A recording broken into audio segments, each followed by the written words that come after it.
This is the Holy Gospel according to St. Luke, the 15th chapter. Glory to you, O Lord. Now all the tax collectors and sinners were coming near to listen to Jesus. And the Pharisees and the scribes were grumbling and saying, "This fellow welcomes sinners and eats with them." So he told them this parable. There was a man who had 2 sons. The younger of them said to his father, "Father, give me the share of the property that will belong to me." So he divided his property between them. A few days later, the younger son gathered all that he had and traveled to a distant country, and there he squandered his property in dissolute living. When he had spent everything, a severe famine took place throughout that country, and he began to be in need. So he went and hired himself out to one of the citizens of that country, who sent him to his fields to feed the pigs. He would gladly have filled himself with the pods that the pigs were eating, and no one gave him anything. But when he came to himself, he said, "How many of my father's hired hands have bread enough and to spare, but here I am dying of hunger? I will get up and go to my father, and I will say to him, 'Father, I have sinned against heaven and before you. I am no longer worthy to be called your son. Treat me like one of your hired hands.' So he set off and went to his father. But while he was still far off, his father saw him and was filled with compassion. He ran and put his arms around him and kissed him. Then the son said to him, 'Father, I have sinned against heaven and before you. I am no longer worthy to be called your son.' But the father said to his slaves quickly, 'Bring out a robe, the best one, and put it on him. Put a ring on his finger and sandals on his feet. And get the fatted calf and kill it. Let us eat and celebrate. For this son of mine was dead and is alive again. He was lost and is found.' And they began to celebrate. Now his elder son was in the field. And when he came and approached the house, he heard music and dancing. He called one of the slaves and asked what was going on. He replied, 'Your brother has come, and your father has killed the fatted calf, because he has got him back safe and sound.' Then he became angry and refused to go in. But his father came out and began to plead with him. But he answered his father, 'Listen, for all these years I have been working like a slave for you, and I have never disobeyed your command. Yet you have never given me even a young goat so that I might celebrate with my friends. But when this son of yours came back, who has devoured your property with prostitutes, you killed the fatted calf for him.' And the father said to him, 'Son, you are always with me, and all that is mine is yours. But we had to celebrate and rejoice, because this brother of yours was dead and has come to life. He was lost and has been found.'" The Gospel of the Lord. So this year, the day arrives the Monday after Easter. April 18th is the dreaded tax day. On that day, or before, we all must file our 2021 taxes, or at least file an extension. It's the law. We have to do it. And for most of us, if we want to have money to pay our taxes, we must get up and go to work. This is regardless of whether we feel like getting up early or doing any work on that day. We just have to do it. And frankly, whether it's work or not, there are always a bunch of things that we've been putting off that just have to get done. Whether it's work around the house, taking the car in for service, or making doctor's appointments, I often get up in the morning and I say to myself, I have to get this done today. We have to. We must. There is no option. It's the imperative in our lives. In fact, as much as I always hated studying grammar, I recognize this grammatical construct and realize that I use the imperative whenever I am in a situation where I don't feel I have an option. I have to do this. You have to do this. We must do this. And almost always, what I must do is something that I'd really rather not do, even if I know that it's important or necessary. It might be paying taxes, taking care of an onerous task, or just dealing with stuff that takes time, which I would rather spend on something else. And often, that's the way I hear imperatives in the Bible as well. I read about things I must do, or have to do, to be a faithful follower of Jesus. Many of these imperatives I recognize as good and important. Still, the imperatives are usually things that are hard, or frankly, I probably wouldn't do if they weren't imperatives. You know, stuff like Pray for those who don't like you. Do good to those who have hurt you. Seek God's will instead of your own. Imperatives are usually about doing hard stuff. Today's gospel reading, which we usually call the parable of the prodigal son, also ends with an imperative. But it's a strange imperative because it's not an imperative to do something hard or onerous. As the story concludes, the older son is standing outside the house, refusing to go in, arguing with the father. Yet the father tells him that we had to celebrate and rejoice. We had to. We must. In the Greek, that's the verb that's used.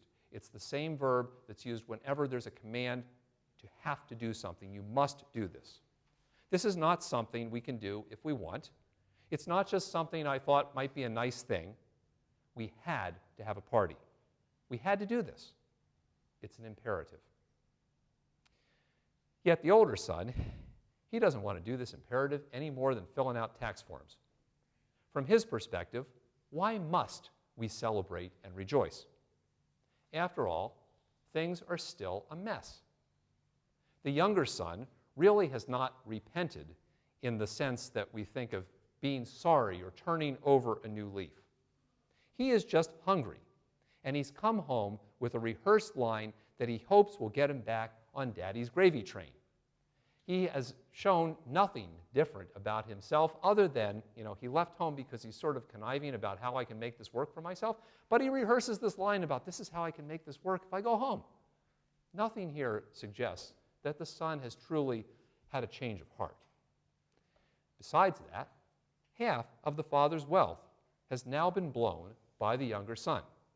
This is objectively true, whether or not the older son's accusations about how he's blown it are accurate or not.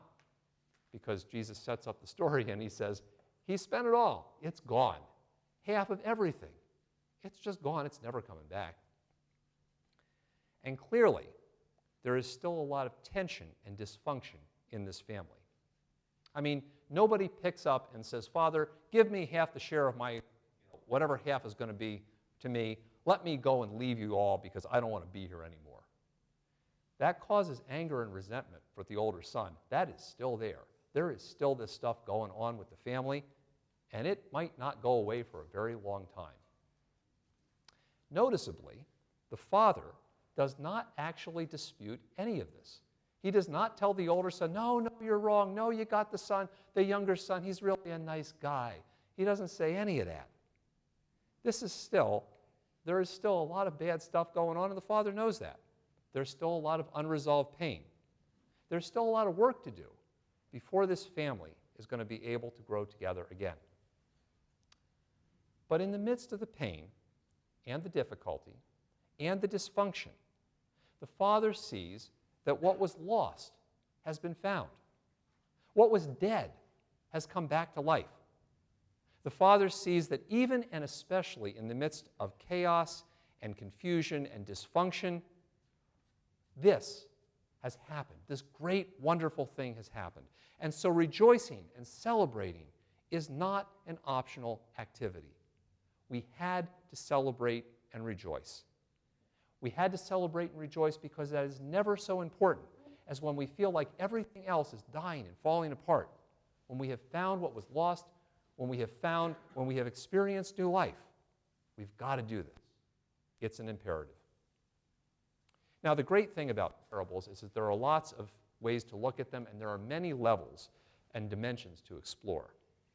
But I suspect that at least one reason Jesus told this parable was to remind his listeners, including us, that God's imperatives in our lives are not just seemingly onerous commands. They include the imperative to look for signs of God's new life. They include the imperative to recognize when something that is lost has been found. And they include the imperative to celebrate and rejoice, to party when we experience those things. And maybe Jesus uses this imperative because it's easy to miss signs of new life when so much around us seems to be dying. It's easy to ignore what's been found when so much around us seems to be being lost. it's easy to focus on all of the dysfunction in the world around us instead of letting ourselves join in on the party. And the imperative to celebrate and rejoice is not simply permission to be momentarily happy if we want to. Instead, by telling us that we have to rejoice and celebrate, Jesus calls us to be people who consciously look for signs of new life, which is hard because sometimes we don't even look for signs of new life, and maybe wouldn't if it were not for the imperative, because we're so focused on all the bad stuff that's going on around us. Jesus calls us to be people who put emotional energy into rejoicing, instead of simply stewing in anger and disgust about all that is wrong with the world around us. Jesus calls us to be people who actively celebrate, that is, to be actively involved in lifting up that which has been found. You know, I've noticed about myself that if I really want to deal with stress in my life, it's not enough to sit back and go, I'm going to think good thoughts. Sometimes I just got to get out and I got to walk and I got to swim and I got to do things actively to involve my body in that which is not stressful. And part of this celebration and rejoicing is about involving our whole bodies in celebrating that which is lost, so that we become living signs of hope in the lives of others around us. And those things are maybe most important when things are bad, when we feel like we've been wronged by someone who doesn't even ask for forgiveness, and when we're so hung up on the pain of the past that we are not even looking for the promise of the future. It's at those moments that we most need the imperative to celebrate and rejoice. A few months ago, a bunch of us read the book Short Stories by Jesus. It's a book by Amy Jo Levine, who is a Jewish New Testament scholar. And she discussed this and these other lost and found parables.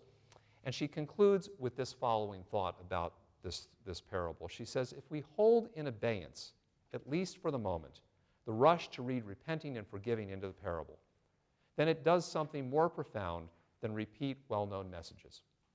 It provokes us with simple exhortations.